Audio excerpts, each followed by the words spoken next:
नमस्कार, मैं निकिता और आप देख रहे हैं सी न्यूज भारत। वक्त हो चुका है न्यूज बुलेटिन का। इस बुलेटिन में हम आपको बताएंगे कि नाग पंचमी के अवसर पर शिव भक्तों के लिए किया गया भंडारे का आयोजन। साथ ही जानेंगे कि हापुड़ के गांव शरीकपुर में प्रधान की मौत के बाद हुई चुनाव तिथि की घोषणा, और साथ ही जानेंगे ये भी कि बीजेपी नेता की फोन कॉल के बाद बढ़ाई गई मंदिर की सुरक्षा व्यवस्था। ऐसी ही तमाम खबरों पर विस्तार से करते हैं चर्चा। जिला अंबेडकर नगर कोतवाली क्षेत्र टांडा वर्मा साइकिल स्टोर बसखारी और वर्मा पेट्रोलियम पिपरी बिशनपुर अंबेडकर नगर के सौजन्य से नाग पंचमी के पावन अवसर पर आने वाले समस्त शिव भक्तों के भंडारे का आयोजन 31 जुलाई को वर्मा पेट्रोलियम टांडा रोड बसखारी पर किया गया। अंबेडकर नगर से सीनियर संवाददाता भूपेंद्र प्रताप सिंह की रिपोर्ट। जनपद हापुड़ के थाना सिंभावली के गांव शरीकपुर में ग्राम प्रधान की मौत के बाद प्रशासन के द्वारा 4 तारीख को चुनाव की तिथि घोषित हुई है। ग्रामीणों का कहना है कि इस चुनाव में 2 उम्मीदवार हैं। एक उम्मीदवार के बैनर पर फोटो लगा है इंस्पेक्टर और दूसरा फोटो ग्रामीण का है। ये कहना शख्स के फोटो के नीचे जो इंस्पेक्टर लिखा है, ये शख्स उत्तर प्रदेश के नियमों को ताक पर रखकर बैनर पर फोटो लगवाया हुआ है। सुनिए ग्रामीणों का इस बारे में क्या कहना है।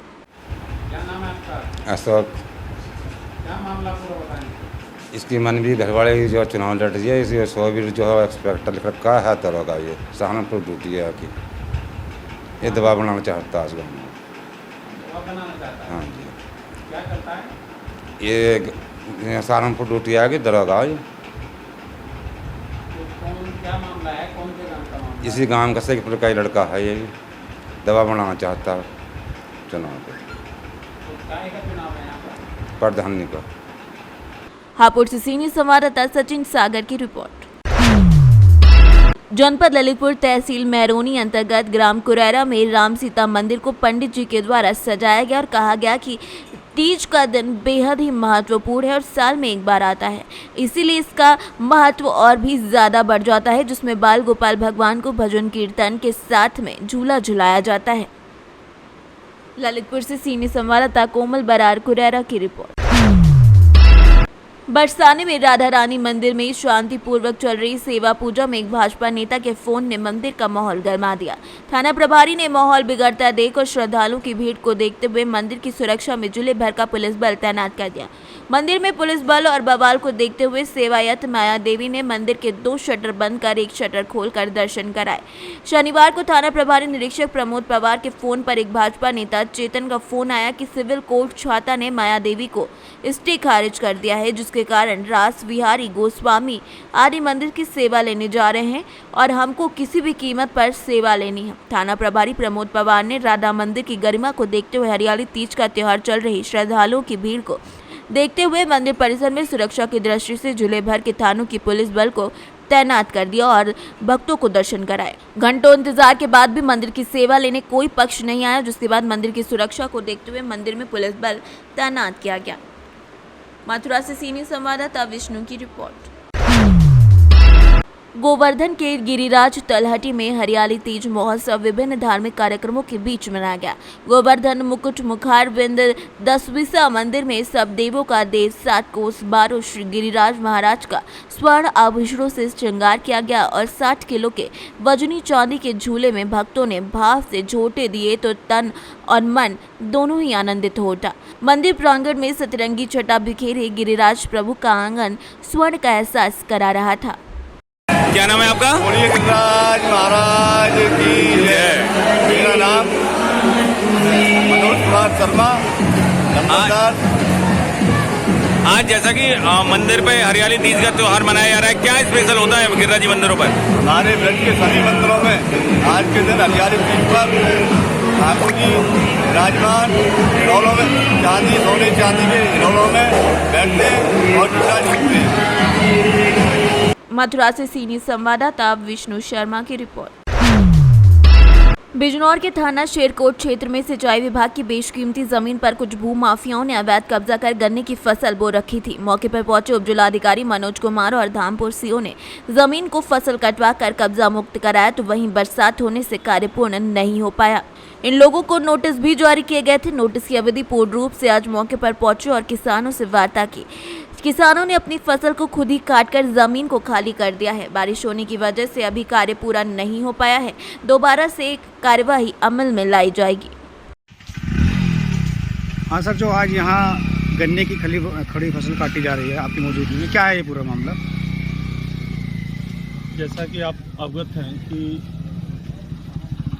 सिंचाई विभाग की भूमि पे यह अवगत कराया गया कि कृषकों द्वारा गन्ना बोया गया है। सिंचाई विभाग के द्वारा विधिवत इन्हें नोटिस दिया गया। नोटिस की अवधि पूर्ण होने के बाद में उनके द्वारा पुलिस और मजिस्ट्रेट उपलब्ध कराने के लिए विभागीय पत्राचार किया गया। उसी के क्रम में मैं सीओ सिंचाई विभाग के तमाम कर्मचारी अधिकारी और हमारे नायतदार, हमारे पुलिस के जवान, ये लोग आए हुए हैं। आने के बाद में किसानों से वार्ता हुई जो इसमें खेती कर रहे हैं। इन्होंने अपनी समस्याएं बताई। उसके बाद इन्हें बताया गया और ये मान गए। एक निर्णय लिया इन्होंने कि सर हम खुद काट रहे हैं, आप खुद देखिएगा। अच्छा, इसमें कितने लोगों को? हमारे किसानों ने खुद आगे पहल करके और फसल को हटाना शुरू कर दिया इसको। और 3-4 दिनों का इन्होंने समय भी मांगा है क्योंकि एरिया अधिक है, बड़ा है, मौसम प्रतिकूल है, तो इसलिए मैनुअल काम करने में थोड़ा सा समय लगता है जी। अच्छा, इसमें कितने लोगों को नोटिस जारी हुआ था? किसान लोगों को जो नोटिस जारी हुआ सिंचाई विभाग से? इसमें जो अभी हमें अवगत कराया गया था 19 लोगों को ये किया गया था। बाकी वो सिंचाई विभाग से नोटिस जारी हुआ है तो अभिलेखीय जानकारी। ये कितनी भूमि है जो कब्जा मुक्त कराई है? ये भूमि कितनी है जो कब्जा मुक्त कराई जा रही है? इसका विशेष विवरण सिंचाई विभाग के ही देंगे। अभी तो वो जहाँ जहाँ अपना उन्होंने चिन्हित किया कि साहब ये सिंचाई विभाग की हमारी ज़मीन है, इसलिए तहसील की भी टीम है, उन्हीं के संबंधित काश्तकारों से और ओपनली बात हो रही है, सबके समक्ष बात हो रही है और वहीं से वो कार्रवाई की जा रही है। आज से अभियान की शुरुआत होगी। बिजनौर से सी न्यूज़ संवाददाता सलीम हाशमी के साथ मोहम्मद हिफ्जान की रिपोर्ट। 31 जुलाई को कस्बा जसराना नगर पंचायत अध्यक्ष अवधेश कुमार गुप्ता के नेतृत्व में कांवड़ियों की कांवड़ यात्रा में चलने वाले भोलेनाथ के भक्तों के लिए खान पान और जलपान की शानदार व्यवस्था उनके साथ साथ की गई। साथ ही कांवड़ियों पर पुष्प वर्षा भी कराई गई। इस कार्यक्रम में जसराना के ज्यादातर भक्तगण डॉक्टर उमेश सिंह राजपूत, त्रिलोकीनाथ शर्मा, मुनीन्द्र चौहान, नीलकमल यादव, अमित गुप्ता समेत कई लोग मौजूद रहे। आज नगर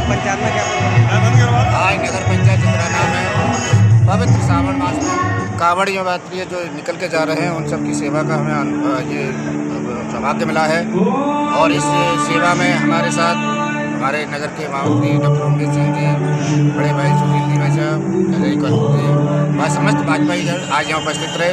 हमारे जो प्रदेश के मुखिया हैं उनकी जो मंशा थी कि आज कांवड़ियों का विशेष तो जो मतलब स्वागत समारोह किया जाए और सब उनको उनका फलाहार से लेके उनकी स्वास्थ्य व्यवस्था लेके दवा की चिंता की जाए, उसी के निमित्त ये कार्यक्रम रखा गया। फिरोजाबाद से सीनियर संवाददाता सन्नेश की रिपोर्ट। जनपद हाथरस के सिकंदरा राव क्षेत्र में एक विधवा महिला के द्वारा गांव के युवक पर बेचने का आरोप लगाया गया। मामला जब सामने आया, जब महिला हाथरस पुलिस अधीक्षक कार्यालय अपना प्रार्थना पत्र लेकर पहुंची, तब पूरा मामला सामने आया और उसने बताया कि मेरा नाम प्रेमलता, पत्नी स्वर्गीय राजेंद्र निवासी ईशेपुर थाना सिकंदरा राव है। मुझे मेरे गाँव के ऋषिपाल के द्वारा मथुरा के युवक को 50,000 रुपये में बेच दिया, जिसकी जानकारी मुझे तब हुई जब रिंकू के द्वारा मेरे पास फोन आया और उसने बताया कि ऋषिपाल ने तुम्हें मुझे बेच दिया है। इतना सुनते ही महिला अपनी शिकायत लेकर पास की चौकी पर पहुंची, जहां कोई सुनवाई न होने पर 27 जुलाई को पुलिस अधीक्षक कार्यालय पहुंचकर आप बीती सुनाई। क्या नाम है? कहाँ से आई हो? क्या मामला है?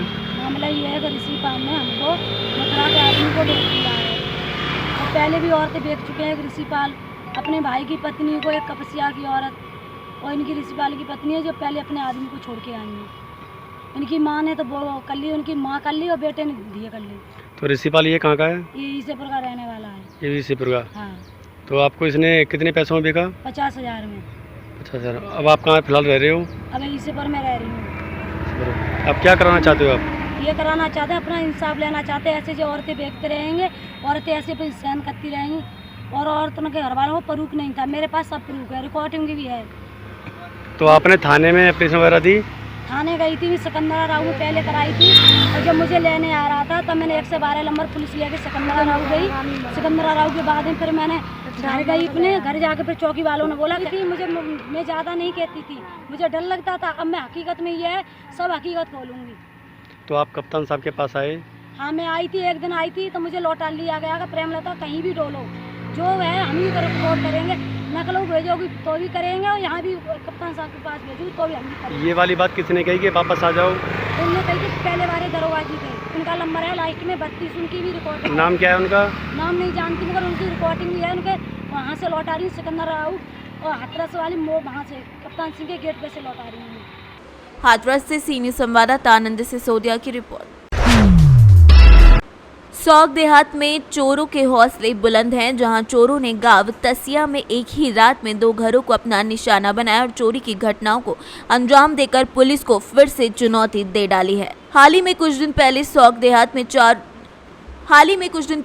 देहात में चोरों ने कई गांवों को अपना निशाना बनाया था और चोरी और घटनाओं को अंजाम दिया था। ऐसे में जिले में तेज तर्रार कप्तान के आने के बाद कुछ दिन चोरी की घटनाओं से लोगों को फुर्सत मिली, लेकिन अब हाल फिर से वैसा ही हो गया है। ऐसा ही मामला विगत रात गांव तसिया में देखने को मिला, जहां चोरों ने 2 घरों को निशाना बनाते हुए चोरी की घटना को अंजाम दे डाला। क्या नाम है? सत्येंद्र सिंह। कौन सा गाँव? तसिया। अच्छा, आज यहाँ घटना घटी है, आप उसके बारे में? ये सब ऐसा हुआ था, रात को मैं सो रहा था बाहर कमरे में, मेरी औरत ऊपर सो रही थी, 2 ही थे हम, तो उन्होंने मेन गेट खोल के मेरा तो बाहर से बंद कर दिया और वो अंदर घुसे और उन्होंने अंदर से पूरा वो मतलब गोदरेज की अलमारी के लॉक तोड़े हैं, उनमें से जो भी नकदी है, चीज़ बत्ते हैं, वो सब निकालिए। बगल में मेरे भाई का मकान है प्रथम सिंह, उसके बाद में उसमें घुसे, उसके भी घर पे एक लेडीज है और 2 बच्चे हैं छोटे छोटे, वो भी ऊपर छत पे सो रहे थे। नीचे उसकी भी तिजोरी का उसका लॉक तोड़ के उसके मतलब ये सोने की अंगूठी है, कानों की झुमकी हैं, वो हैं कोंदनी हैं, तोड़ियाँ हैं, वो जितने भी मतलब घर के अपने सामान थे वो सभी। कितने का सामान ले गए? अब वो सामान उनको लगा के नकदी तो उसमें 4,500 रुपये तो नकद थे और वो नकदी पूरी चीज़ बत्तों को लगाए कम से कम मेरे हिसाब से 2-2.5 लाख रुपए का कैश वो चीज़ बत्तों को ले गए। पुलिस को सूचित किया? पुलिस को सुबह ही सूचित किया था हमने, 100 नंबर तो तुरंत आ गई। उसके बाद में वहाँ से थाने से फ़ोन आया, वो भी बोले हम भी आ रहे हैं, तो वो भी आ रहे होंगे थोड़ी बहुत देर में। बैठे हैं अभी दरोगा जी बैठे हैं यहाँ पे, जो 100 नंबर वाले। बाकी थाने चौकी से कोई नहीं आया? थाने चौकी से तो अभी तो कोई नहीं आया है, लेकिन वो बोल रहे थे कि हम आ रहे हैं अभी। रात को यहाँ गांव में पुलिस गश्त देने आती है? नहीं, रात में तो कोई नहीं आई है। मत बोलो। मथुरा से सीनियर संवाददाता विष्णु शर्मा की रिपोर्ट। बबराला घाट पर गंगा के पास पानी में बीते 24 घंटे में करीब 1 फीट की मामूली गिरावट आई है। गंगा में कटान भी घटा है, वही जलकुंभी आना बंद हो गई हैं। अलबत्ता पक्के घाट की सीढ़ियों से लेकर गंगा बह रही है। वहीं डीएम मनीष बंसल ने बयान जारी कर कहा कि बाढ़ का कोई खतरा नहीं, उन्होंने बाढ़ से निपटने के इंतजाम भी बताए हैं। नाम है आपका? मेरा नाम राम कुमार है। राम कुमार जी, क्या है पोजीशन गंगा में पानी की? अब पानी काफ़ी बढ़ चुका है सर। कितना बढ़ा? देख रहे हैं कि सीढ़ियों पे आ गया है पानी। तो ये कब से बढ़ना शुरू हुआ है? ये 3 दिन हो गए, 3 दिन से ज़्यादा बढ़ रहा है। हमारी किसी भी प्रकार की बाढ़ की स्थिति के लिए पूरी तैयारी है। अभी 2.5 लाख क्यूसेक पानी जो है हमारे लिए डेंजर साइन होता है और अभी पानी का स्तर जो है, जो फ्लो है, इससे काफ़ी कम है। अभी 1 लाख क्यूसेक भी नहीं पहुंचा है और अदरवाइज़ हमारी बाढ़ की तैयारी पूरी है। हमारी बाढ़ चौकियां बन गई हैं। अगर कोई ऐसी स्थिति होती है जो 6 गांव बंधे के अंदर आते हैं, उनको खाली कराकर शिफ्ट कराने की पूरी व्यवस्था है। अगर कोई रिलीफ की सामग्री दी जानी है, चाहे वो खाद्य पदार्थ हो, दवाइयाँ हों या फिर रुकने के इंतज़ाम हो, टेंट हो, बिस्तर हो, इन सभी की टेंडरिंग की गई है। और पशुओं के लिए भी अगर बाढ़ की स्थिति आती है तो सेफ साइट्स हमने चिन्हित की हुई हैं, जहां पर उनको पर्याप्त चिकित्सा सुविधा और खाने के लिए जो भूसा है और हरा चारा है ये उपलब्ध रहेगा। लेकिन अभी कोई ऐसी स्थिति नहीं है और ना ही कोई आने वाले समय में कोई ऐसी संभावना है। मौसम विभाग की तरफ से कोई ऐसी सूचना नहीं मिली है कि कोई बाढ़ की स्थिति इस जनपद में अभी हो। संभल से सीनियर संवाददाता जगतपाल सिंह की रिपोर्ट। फिलहाल के लिए इस न्यूज बुलेटिन में बस इतना ही। देश और दुनिया की तमाम खबरों के लिए देखते रहिए सी न्यूज भारत।